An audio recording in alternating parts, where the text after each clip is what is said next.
Now, there are an extraordinary number of ways to go about creating text effects inside Photoshop. You could have entire courses on just creating text effects in Photoshop. You could have several courses. And that's the cool thing about it, is that there's so many different possibilities and so many different ways of trying new text effects that it's virtually endless. It's limitless. You could, people are still discovering new things today with just trying different things, maybe the things they've never used before. But in this lesson, we're going to keep it relatively simple and do a really kind of cool effect that you've probably seen on packaging and in magazines and stuff like that. In fact, I'm going to show you the end result of what we're going to be looking at achieving here, and you can see this right here is a number of different, you notice some halftone elements we've got in there, and there's a number of different ways of stacking, beveling, and layer styles on top of each other. And that's what we're going to do in this lesson. And you'll notice it's not that many layers, So it doesn't seem that it looks complex, but it really isn't as complicated as you might think. So let's go over here and rebuild this. So I'm going to go over and create into my new document. And to begin, we obviously need to have some text. So I'm going to go over here in the toolbar, grab my text tool, and let's just click inside the document and set a text layer. And I'm going to type the word party. And we want to use a really bold font in this case. And you'll see up in the, if I double click on that text layer, you'll see up here in the options bar we're using Gill Sans Ultra Bold, really, really thick font there. And I'm going to keep that letter spacing relatively wide because it's going to separate the elements for the next thing I'm going to do, which is turn this text layer into paths. So I'm going to go over here to the layer itself, hold down my control key or right click right on that layer, on the empty part of the layer, and you're going to get this menu, and we're going to go right down here to create work path. And if we go over to the paths panel, here it is, saved as a path. I'm going to go ahead and double click on that and save it, and we'll just call it party. So that path is saved. So I don't necessarily need this text layer anymore, but here's what I'm going to do. I'm just going to turn off its visibility, just in case I need to come back to it. Then let's go ahead and create a new blank layer, and let's go in here and modify these letters. Here's the cool thing about them being turned into paths, is I can go in here and grab the path selection tool and just modify each one of these letters really in a very different way. I'm going to press Command or Control T and free transform this up, Control or right click right on there. Let's access some of these distortion tools. And we'll just kind of bend that in there and maybe put that out there.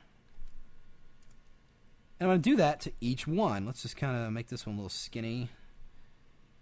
And we'll distort this one to kind of bend that in there. And I'm going to come back and modify these a little bit more in a little bit after we've modified these. And let's just kind of push these together.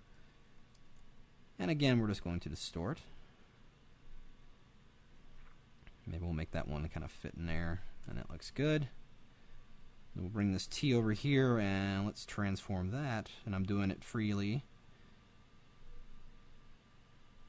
And we'll go ahead and distort this one a little bit. And I'm going to modify these a little bit more in just a minute. In fact, let's make that one a little bit smaller. But this gets given you the possibilities of using paths in order to create very interesting effects, because you can pretty much apply all these transformation tools to paths as well as images. So let's just bring that down there. So let's grab the path selection tool and select all these, and let's bring them back to the center. And now let's go in here and modify these individually. I'm going to go over here into that path selection tool and grab the direct selection tool. So now we can grab individual points and really kind of give these letters a little bit of a freaky look. Bring that point down there. Let's take the bottom of this R and really drag it down here maybe. That's grabbing the line. Let's grab the point. Just go crazy and do all kinds of really neat stuff to this. Let's take these T and make the lines go a little bit crazier. Well, let's kind of push that right there. And we'll grab this Y, and let's just go in here and just play with this a little bit. Let's bring that center point down. Let's kind of squash that in a little bit. Let's make this a little bit thinner too. All kinds of possibilities. And these are vector shapes, which means they're resolution independent. So we're not changing any pixels. We can go in here and just modify this all day and do all kinds of cool stuff. So let's assume I've got it to the point where I like it. It looks good. Let's go ahead and load this as a selection and get the effects going. So with all the paths selected, I'm going to go in the paths panel and click this third icon over here to load that as a selection. On that blank layer, I'm just going to press Command Delete. It will be Control Backspace, and it's going to fill it with white in the background area. And I want to work against a gray background so I can see the visibility of everything. So I'm going to go hold down my command key and click the new layer icon, press Shift Delete, use 50% gray and click OK. Now we can see that text on top of there. Now I'm going to go ahead and actually fill this with a color. Let's lock the transparency of the text, and instead of white, let's just use this blue right here, Option Delete. And there we have that. Now, let's start building the many layers of this text. Well, I'm going to go ahead and actually, we're going to go ahead and apply a layer style to this layer. Let's go ahead and select that. Go into the layer style menu. We're going to choose stroke.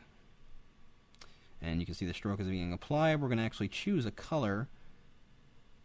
We're going to get that kind of orange color that you saw. About like that. And let's make sure the positioning is for the outside. And we're going to take this really big to about 40. It really pushes it out there. It looks pretty cool. So, with that said, I'm going to go ahead and click OK. And I'm going to create a duplicate of that layer. Let's go ahead and just press Command J or Control J, and that will go ahead and create a duplicate of that layer. And let's go in and modify that layer style. I'm going to go in there into the double click on that effects icon, select the stroke again. This time we're going to take the size to half, to around 20, and we're going to change the color to white. And there you see we've got that effect stacking on top of each other. Looking pretty cool. Make this a little bit smaller. Let's make it about 18. Looks good. All right. So I'm going to click OK. Now what I want to do is separate these elements. I want to actually take these effects, these stroked effects, and put them on their own layer so I can add layer styles to even those. So we're going to go into the layer, and I'm going to control or right click right on the layer. And we're going to go down here. Actually, no, you got to right click. Control or right click right on the effects icon right here. And right down here at the bottom, it's going off screen, so let me drag this out so you can see. Control or right click right on the effects icon. Right down here at the bottom, there's an item called Create Layer. When I select that, notice what happens. It retains the text, but it's now put that stroke on its own layer as a complete shape. Very cool.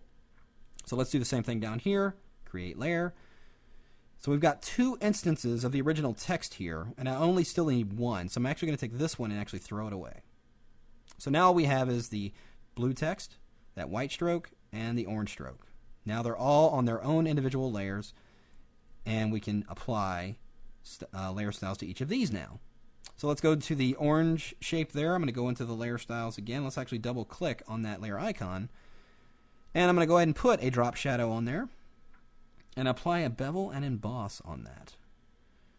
And we're going to go ahead and turn off Use Global Light. And right in here inside the shading, there's got this little the altitude setting here. If you click that little target, you can move it around and basically repositions the light source. And what I want to do is actually put it more towards the center, and I'm going to increase the size and the depth, and notice what happens. It's giving me kind of a plastic edge look. Very cool. You can reposition the light depending on where you want the light source to be. And I think I want that size a little bit smaller, make it around 7. So you can see it's giving me a pretty interesting effect there. I'm going to add one more thing to this layer. Before I get out of this layer style, we're going to add a gradient overlay. So let's highlight that. And you'll see by default it does a black and white linear gradient. All we're going to do is change the blend mode from normal to overlay. And look what we get. We get kind of a cool variation of that base color, that base orange color. In fact, it's probably a little much. If it is, you can go ahead and change it to soft light, and it's a little bit more subtle. You can even drop the opacity a little bit. Let's take that to about 75. Cool. Now it's a layer style. We can, of course, go back and change that anytime we want. So let's move on to the white stroked layer. Let's go, or the white shape layer. And let's double click on that, open up the layer style there. And here we're going to do the same thing. We're going to do a drop shadow. And we're going to make that drop shadow relatively sharp edge. Let's give it a size of around 2. And that looks good. And let's turn off Use Global Light so we're getting the same light source. And let's also apply a little bevel there. And we're only going to be able to see the shadows, so let's kind of position that target right about here again, just so it gives a little bit of an edge shape to that. If we wanted, we could give that highlight, since we're on white, we can give it a little bit more of a gray, and change that blend mode to multiply. You'll see it gives us a little bit of an edge there, just kind of defining that edge on that white a little bit.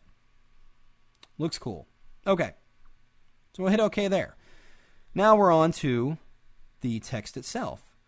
So I'm going to go and double click on that, open up the layer styles there, and here we're going to simply add a very small drop shadow, and we're going to take the size this time down to 0. So it's a nice and sharp edged.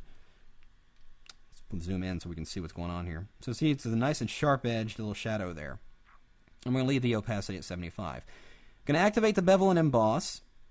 Turn off use global light like we did before, and this time we're going to make the size really big and increase the depth a little bit. We're going to reposition that lighting right above here, and you'll see that by doing that, it gives me a little bit more defined shape, more of a plastic look on the lettering. Pretty cool effect. Well, I'm going to add one more thing to this layer. We're going to add an inner shadow, and we're going to go over here and change the color of this shadow. Let's go over here and click, and we're going to get a really, really light blue. And click OK. I'm going to change the blend mode from multiply to color dodge.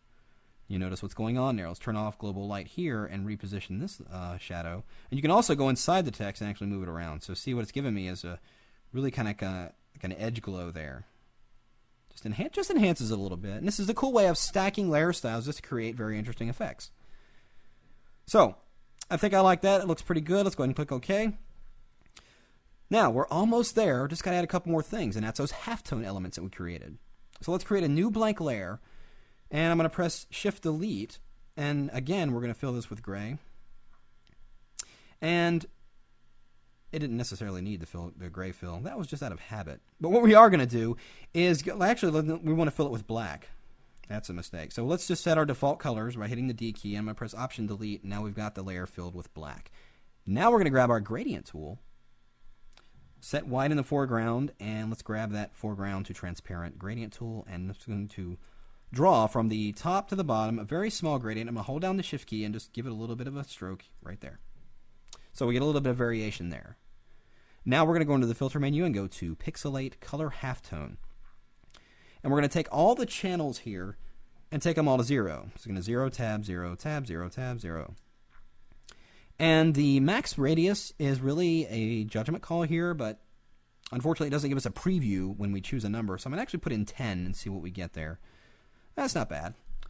So notice the dots are black and the objects are white. I'm just going to invert the values there because that's what I want is actually the whites, the dots themselves to be white.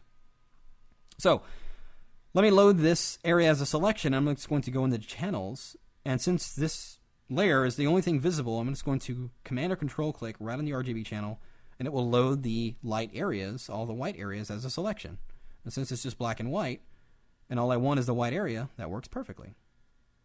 So let's turn off that layer. I'm going to go and create a new blank layer, and let's fill the selection with white. So I'm going to press Option-Delete, and we'll fill that area in. And there we have our halftone pattern. Well, I'm going to create 2 duplicates of this because we're going to do a couple more things. I'm going to press Command-J twice.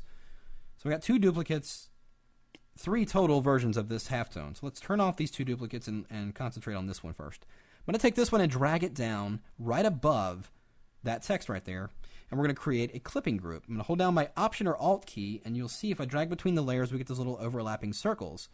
Click in between them, and now it clips it inside there. Then we'll simply change the blend mode of that layer to overlay. And we can just move this and reposition this, and look how cool that looks. So, one last thing is the background. Let's go back to that gray layer, go into my swatches. I'm going to get this little dark red color here, and I'm going to press Option-Delete and fill that in. And let's go grab those 2 halftone duplicates that we had. So I'm going to click on this one, hold down the Shift key, and select them both, and drag them down the layer order till they're right above that red background layer, as you can see. So I'm going to turn them on, and let's select the top one and go into the Edit menu, go to Transform, Flip Vertical, and I'm going to hold down my Shift key to constrain when I move it and just drag this up until those halftone dots are right at the top there. And we'll take this one, select this layer, and we'll move this down until it's right about there. So let's lock the transparency on this layer, and we still have that red color for the background still set as our foreground color. So I'm going to press Option-Delete and fill that layer. Let's go into this halftone layer, lock the transparency, Option-Delete, it fills that red in. And just so you can see, if I turn off that red background layer, that's what we have. And now it's just a matter of changing the blend modes of either one of these. We can't see them because they're blending in with the background. So if we take the top one here and change its blend mode to screen and take the bottom one and change its blend mode to multiply, there we have a very cool, very eye-catching text effect, all built right there inside Photoshop. So you can see the possibilities of using paths, layer styles, and just a few filters to create interesting effects, and you'll get very interesting text effects.